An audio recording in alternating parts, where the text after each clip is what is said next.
Hello दोस्तों, मेरा नाम है रहनुमा और मैं आपका स्वागत करती हूँ जीएस स्टडी कॉर्नर पे।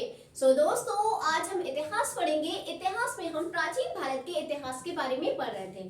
तो आज का जो टॉपिक होने वाला है काफी इंपॉर्टेंट है, क्योंकि आज का जो टॉपिक है आपका गुप्त साम्राज्य से संबंधित है। क्योंकि आप जानते हैं प्राचीन भारत के इतिहास की बात आती है तो गुप्त साम्राज्य से आपका एक या दो क्वेश्चन आपके जरूर उठकर जाते हैं। जैसे कि आप जानते हैं गुप्त साम्राज्य से रिलेटेड जो राजाओं थे, जो शासक थे, उनकी जो उपाधियां थी उससे रिलेटेड क्वेश्चंस बनते हैं। और साथ ही साथ गुप्त साम्राज्य का जो प्रशासन था, उसकी जो सांस्कृतिक स्थिति थी, उसका जो मंदिरों का निर्माण हुआ था, उन सारी चीजों से भी इसमें क्वेश्चंस बनते हैं। क्योंकि आप जानते हैं गुप्त साम्राज्य में बहुत सारे मंदिरों का निर्माण हुआ था और गुप्त साम्राज्य जो था स्थापत्य कला का स्वर्ण काल के नाम से जाना जाता है। तो इस वजह से इसमें बहुत सारे मंदिरों का निर्माण हुआ था, मंदिरों के बारे में पूछा जाता है।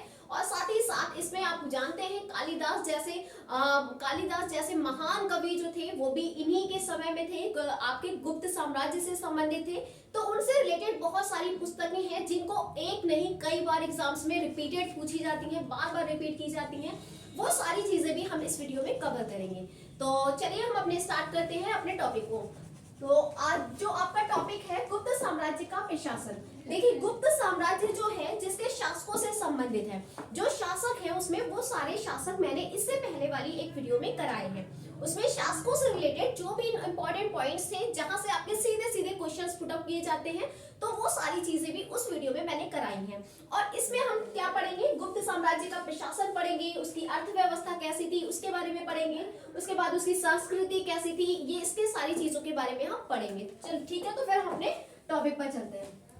गुप्त साम्राज्य के प्रशासन की बात कर रहे हैं तो राजा को कैसे अधिकार प्राप्त थे? राजा को दैवीय अधिकार थे। तो याद रखेंगे, जैसे भारत है, भारत से नीचे छोटी इकाई क्या है? भारत है, एक देश है, देश से नीचे राज्य आते हैं, राज्य से नीचे आपके जिले आते हैं। इस तरीके से ये सारी चीजें आपकी नीचे तक जाती हैं, ग्राम लेवल तक जाती हैं। और उसी तरह से उस समय भी जो सत्ता होती थी, आपकी जो शासन होता था, प्रशासन होता था, क्योंकि उसे सही कुशल रूप से सही रूप से उसका शासन किया जा सके, इसलिए जो आपकी सत्ता होती थी वो क्या होती थी? नीचे तक बटी होती थी और इस तरह से सही तरह से प्रशासन किया जा सके, इसलिए वो उन चीजों में बटी होती थी। ठीक है, तो अब हम ये चीज देखेंगे। तो सबसे पहले देखेंगे राजा जो था वो क्या होता था? केंद्रीयकृत होता था, सर्वोपरि होता था और सारी शक्तियां किसमें निहित होती थी? राजा में निहित होती थी। यानी राजा जो होता था वो सर्वोपरि होता था। कितने भी कहीं भी फैसले होंगे, लेकिन अगर राजा जो सबसे ऊपर होता था वो अपना फैसला देगा, वही सबसे मेन होगा। आखिरी निर्णय किसका होगा? तो वो राजा का होगा। ठीक है, तो राजा को कैसे अधिकार प्राप्त है? याद रखेंगे, दैवीय अधिकार प्राप्त है। दैवीय अधिकार से मतलब ये है कि इनको बहुत ज्यादा अधिकार प्राप्त है। जैसे देवताओं के लिए, जैसे देवता अपनी जनता, अपने जो उनकी आपकी जैसे सॉरी, तो देवता जो लोग होते हैं वो जो जनता होती है, भाई लोगों के कल्याण के लिए देवता लोग क्या काम करते हैं, तो उनको सारी चीजें आपने पढ़ी होंगी, ब्रह्मा विष्णु, ये सारी चीजें आप लोगों ने आप जानते हैं। ठीक है, तो अभी सिर्फ हम इतना समझेंगे, राजा को दैवीय अधिकार प्राप्त है। जैसे देवताओं के पास अधिकार होते हैं उसी तरह से राजा को अधिकार प्राप्त होते हैं अपनी जनता के लिए। ठीक है, अब आगे देखेंगे हम। केंद्रीय शासन सत्ता थी, तो शासन सत्ता केंद्रीय थी, यानी सारी शक्तियां किसमें निहित थी? केंद्र में। देखिए, दो चीजें होती हैं, ये चीज समझ लेंगे।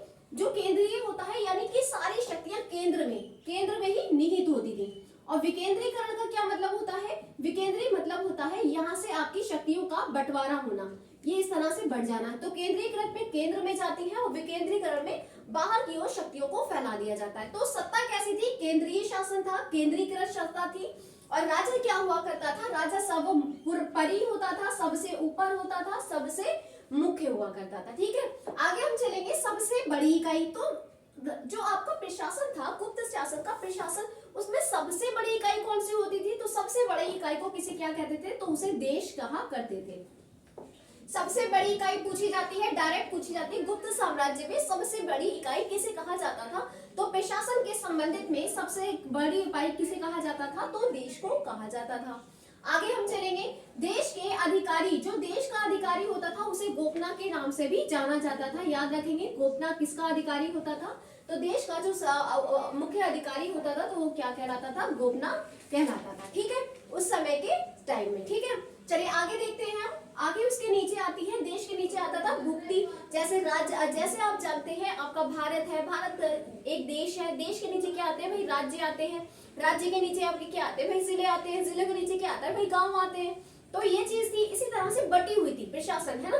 तो ये भुक्ति जो उसके नीचे थी भुक्ति, तो भुक्ति का जो अधिकारी होता था वो क्या होता था? भुक्ति के उसको संभालने के लिए भी उसके लिए रखा जाता था एक अधिकारी, तो वो कौन था? उपरीत था। ठीक है, और उसके नीचे आता था, भुक्ति के नीचे क्या होता था? विषय, तो विषय उससे छोटा होता था। तो विषय का जो अधिकारी होता था वो कौन होता था? तो विषयपति होता था। और विषय के नीचे क्या आ जाता था? तो याद रखेंगे, विषय के नीचे आते थे गांव। तो गांव सबसे छोटी इकाई थी। गांव के अधिकारी को क्या कहा जाता था? ग्रामीण कहा जाता था। कहीं कहीं पे ग्रामीण भी लिखा मिल जाता है, कोई घबराने वाली बात नहीं है। ग्रामीण और ग्रामीण एक ही बात है। ठीक है, तो याद रखेंगे आपका सबसे बड़ी इकाई कौन सी है? देश। सबसे छोटी इकाई कौन सी हो जाएगी? तो आपका सबसे छोटी इकाई हो जाएगी गांव। अगर देश की सबसे बड़ी इकाई, देश के अधिकारी को बात करें तो गोपना, और सबसे छोटे यानी गांव के अधिकारी की बात करें तो क्या हो जाएगा? ग्रामीण हो जाएगा। ठीक है, भुक्ति का याद रखेंगे, भुक्ति आपका क्या है? राज्य से संबंधित है, यानी राज्य को भुक्ति कहा जाता था। चलिए आगे देखेंगे। अब हम प्रशासन की हमने बात कर ली कि प्रशासन किस तरह से बटा हुआ था, किस तरह से आपका शासन सत्ता शासन करने के लिए किस तरह से शासन को कर रखा था, डिवाइड कर रखा था, जिससे सही तरह से सही रूप से शासन किया जा सके। ठीक है, तो चलिए आगे देखेंगे, अर्थव्यवस्था के बारे में बात करेंगे। तो अर्थव्यवस्था उस समय की कैसी थी उसके बारे में हम कुछ चीजें देखेंगे। तो कर जो था पहले 1/4 था, उससे बढ़ाकर क्या कर दिया? 1/6 कर दिया। ठीक है, तो आपको पहले कितना देना होता था? सॉरी, कर 1/4 से होकर कितना कर दिया? 1/6 तक का कर दिया था। और ये इसका भू राजस्व देना होता था, लोगों को वसूला जाता था। ठीक है, क्योंकि राजा के पास पैसे कहाँ से आएंगे भाई? राजा खुद तो मेहनत करने जाएगा नहीं, वो तो निकलेगा नहीं कमाने के लिए, तो पैसा कहाँ से आता था? तो जनता जो टैक्स वसूले जाते थे, कर होते थे, उसके बदले में राजा क्या करता था?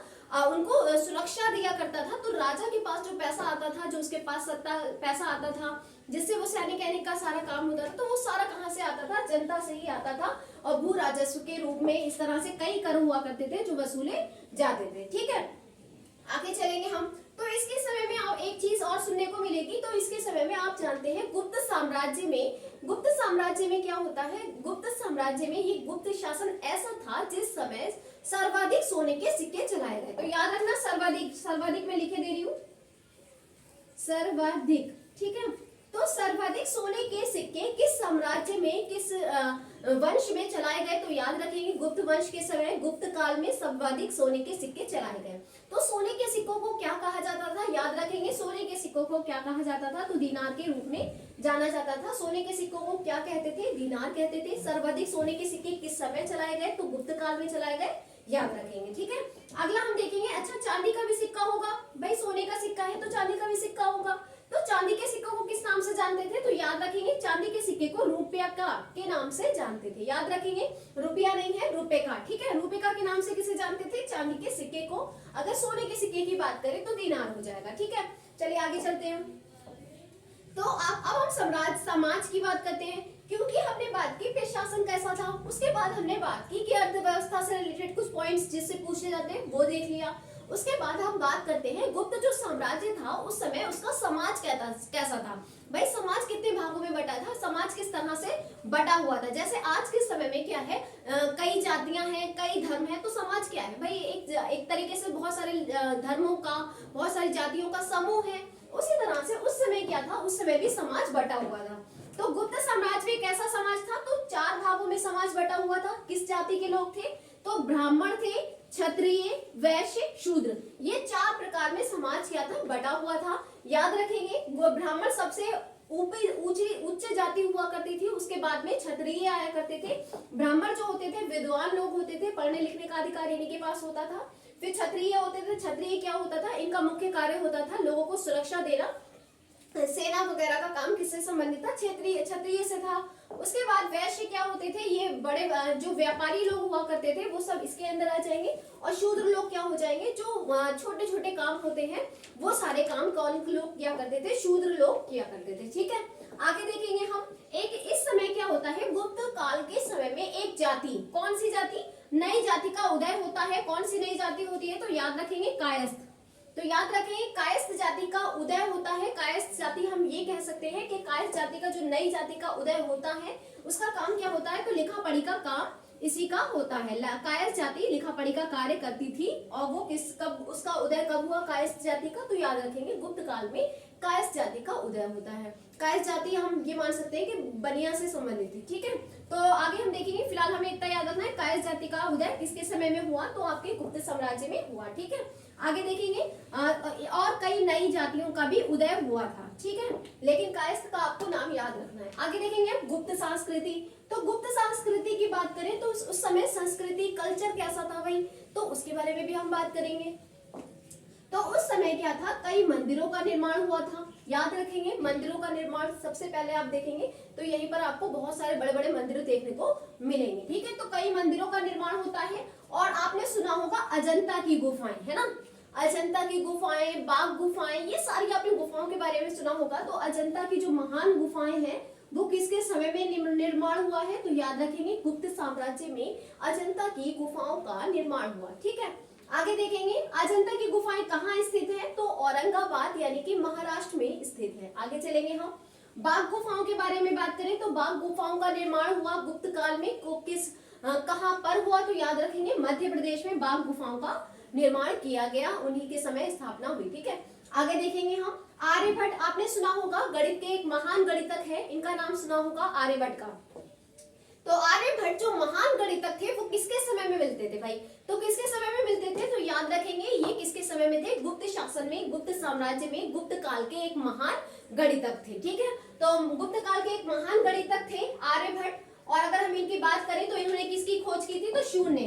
तो शून्य जो दिया है भारत को, ये किसने दिया था, आर्यभट्ट ने शून्य की खोज की थी। और ये पाई जो आप पढ़ते हैं तो पाई की खोज भी किसने की थी, आर्यभट्ट के द्वारा पाई की खोज की गई थी। याद रखेंगे कालिदास किसके दरबार में रहता था, तो कालिदास एक महान कवि था और किसके समय में मिलता था, तो आपके चंद्रगुप्त द्वितीय यानी कि चंद्रगुप्त विक्रमादित्य के समय में था और उनके 9 रत्नों में से एक था, ठीक है।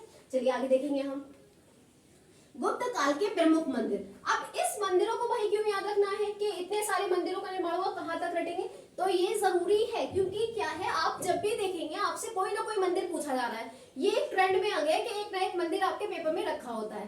तो आपको क्या करना है, ये सारे मंदिरों का निर्माण कब हुआ, गुप्त साम्राज्य में हुआ। तो इन सारे जो मंदिर हैं इनको हम बिल्कुल रट लेना है, आपको बिल्कुल तोते की तरह रट लेना है क्योंकि ये क्या है, ये बार बार पूछे जाते हैं। तो सबसे पहले की बात करें देवगढ़ का दशावतार मंदिर। तो देवगढ़ का दशावतार मंदिर कहाँ पे स्थित है, ललितपुर के यूपी के ललितपुर में देवगढ़ का दशावतार मंदिर स्थित है, ठीक है। चलिए आगे देखेंगे हम तिगवा का विष्णु मंदिर। तो याद रखेंगे कभी कभी क्या होता है, पूछ लिया जाता है तिगवा का मंदिर कहाँ स्थित है, तो आपका आंसर क्या हो जाएगा, जबलपुर मध्य प्रदेश में स्थित है। लेकिन अब क्वेश्चन को अलग तरह से पूछने लगे हैं। अब कैसे पूछ रहे हैं भाई, तिगवा का जो मंदिर है वो कौन से भगवान से संबंधित है, तो क्या दे देंगे भाई, 2-4 नाम दे देंगे आपको बना बना के, ठीक है। तो आपको क्या याद रखना है, आपको याद रखना है विष्णु मंदिर। यहाँ पे कौन से भगवान मिलते हैं, तो तिगवा का जो मंदिर है वो कौन से भगवान से संबंधित है, तो विष्णु मंदिर विष्णु भगवान से संबंधित है, ठीक है। आगे देखेंगे एरण का विष्णु मंदिर। तो एरण का जो विष्णु मंदिर है यहाँ पे देखिए, इसीलिए मैंने जानबूझ के नाम रखा है, लिखा है ताकि आपको ध्यान रहे कि कौन से भगवान से संबंधित है, ठीक है। तो तिगवा का विष्णु मंदिर की बात करें, तिगवा का जो मंदिर है वो कौन से भगवान से संबंधित है, विष्णु भगवान विष्णु से संबंधित है। और कहाँ पे स्थित है, जबलपुर मध्य प्रदेश में स्थित है। एरण की बात करें तो एरण का विष्णु मंदिर जो है वो कहाँ पे है, वो मध्य प्रदेश में स्थित है। ज्यादातर मंदिर आपको कहाँ मिलेंगे, मध्य प्रदेश में मिलेंगे, ठीक है।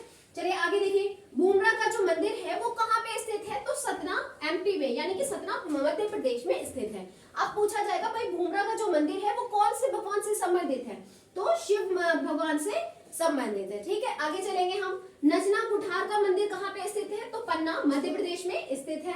भीतरी गांव का मंदिर कह लें या भीतरी गांव में किसका मंदिर है, कौन से भगवान का है, तो याद रखेंगे कृष्ण भगवान से संबंधित है। और ये कहाँ पे स्थित है, तो याद रखेंगे हमारे यूपी यानी कि कानपुर में स्थित है, ठीक है।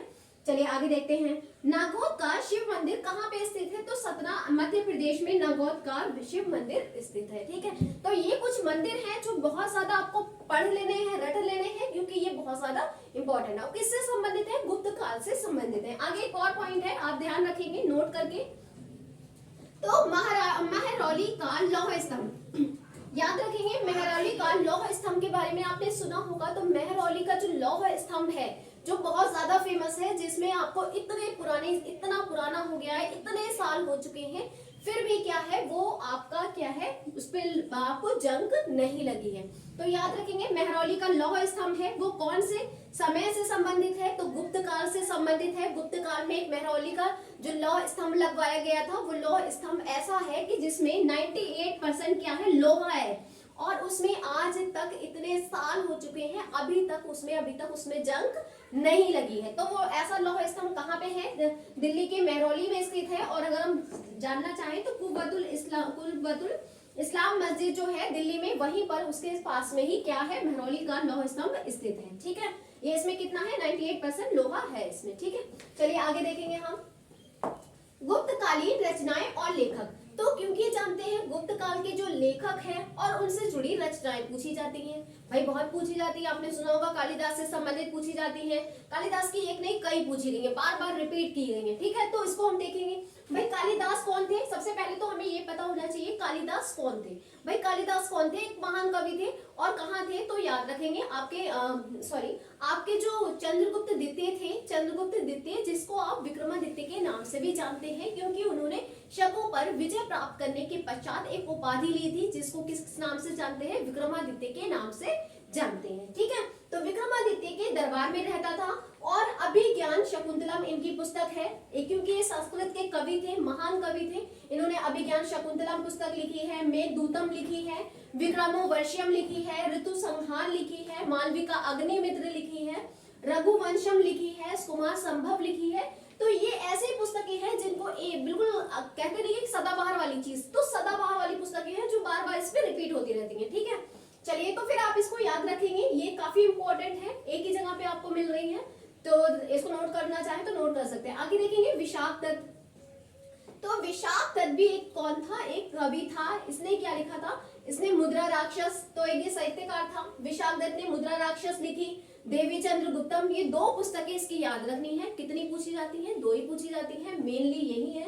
मुद्रा राक्षस एक बार नहीं 1000 दफा पूछी गई होगी, तो याद रखेंगे मुद्रा राक्षस और देवी चंद्रगुप्तम विशाख दत्त से संबंधित है। ठीक है, चलिए नेक्स्ट पर चलते हैं। शूद्रक की बात करें तो मृच्छकटिकम किससे संबंधित है? तो शूद्रक से संबंधित है।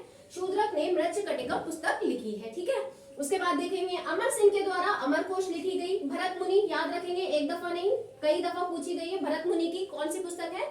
नाट्य शास्त्र। तो याद रखेंगे नाट्य शास्त्र आपकी भरत मुनि से संबंधित है, भरत मुनि की पुस्तक है, और ये एक दफा नहीं कई दफा पूछी गई है, ध्यान रखेंगे। ठीक है, चलिए आगे देखेंगे वतासे आयन, ये भी एक दफा नहीं कईयों दफा पूछी गई है। पुस्तक का नाम क्या है? कामसूत्र।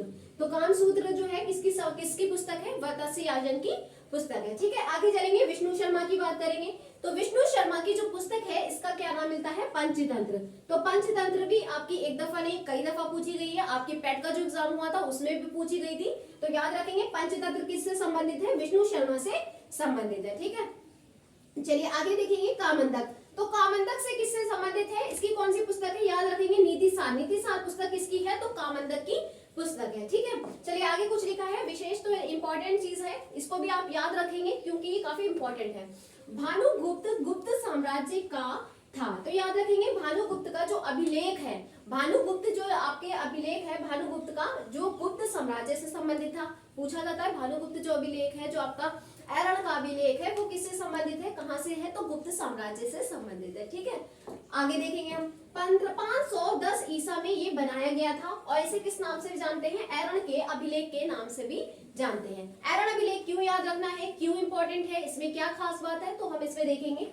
क्योंकि एरण अभिलेख में क्या है, पहली बार सती प्रथा की प्रचलन जो है, सती प्रथा का हमें पता कहां से चलता है कि सती प्रथा हुई थी। तो सती प्रथा की जो जानकारी हमें मिलती है सबसे पहले वो कहाँ मिलती है? तो आप याद रखेंगे एरण अभिलेख से सती प्रथा की जानकारी हमें प्राप्त होती है। ठीक है, तो ये चीजें आपको याद रखना है।